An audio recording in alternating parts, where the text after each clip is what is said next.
If we were to give the go-ahead to Campbell, for example, right now, 2026 would be at the earliest it could start producing oil.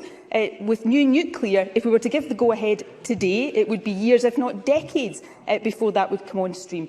So even if I was to agree, and I don't agree in all of these matters, these were the right things to do, they do not offer the solution that Douglas Ross is trying to suggest that they do.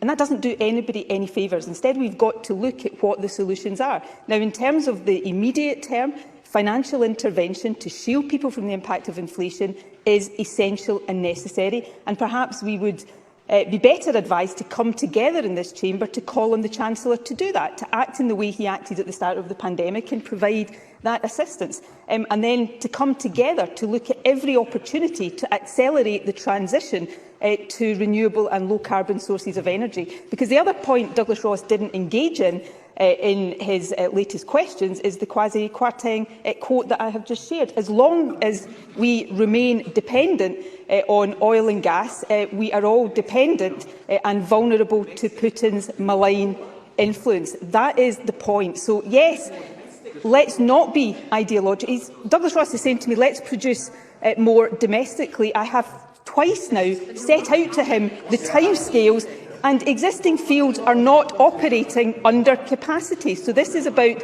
new production, and I've set out the timescales of that. We all want to find the solutions, but let's look at realistic solutions.